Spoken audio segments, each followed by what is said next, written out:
Hacks.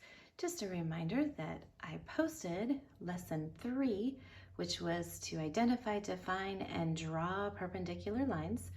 You're looking for that right angle, like you see there with the plus sign, different from an intersecting line, where it just intersects the line anywhere on any point. So today's lesson is lesson 4. Our objective is to identify, define, and draw parallel lines. Parallel lines are just two lines that never touch no matter how far you extend them. So you can see our two lines, AB is running parallel with EF, and they will never ever touch. Okay, and this is our new symbol. Parallel goes this, so AB is parallel to EF. Some familiar figures that we have that have parallel lines. Square, trapezoid, rectangle, all have parallel lines. Two sets of parallel lines going in either direction. You notice that our trapezoid, the only parallel lines we have is EF to GH.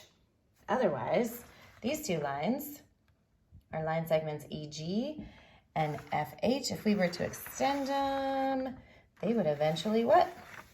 Cross over each other. Just like we have down here with our triangle. Not a parallel line. Any lines looking like this, eventually these two lines are going to cross over. Okay, so they're not parallel.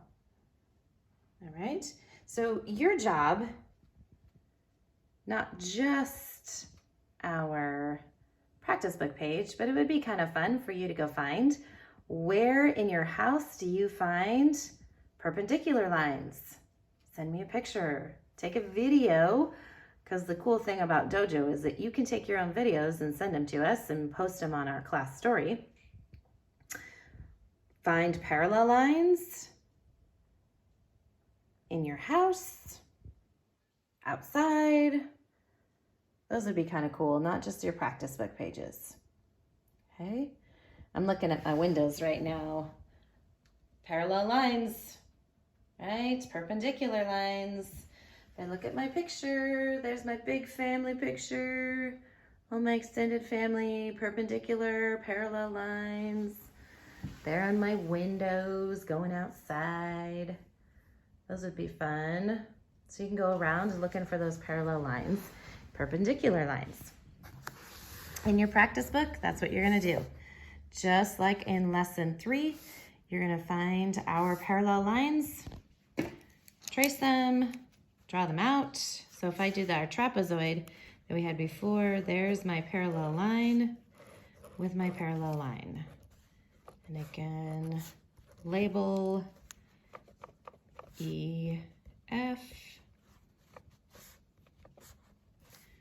GH. And you could practice your labeling. EF is parallel to GH. Make sure you put those lines over the top. You're going to create your own parallel lines down here. Again, turn the page. Figure out which ones have the parallel lines. Look at that example first, just like we did in lesson 3. True or false questions. And then, of course, go out and find some in your house. Show me what you found. Maybe you have some art that you want to draw with some parallel and perpendicular lines. All right.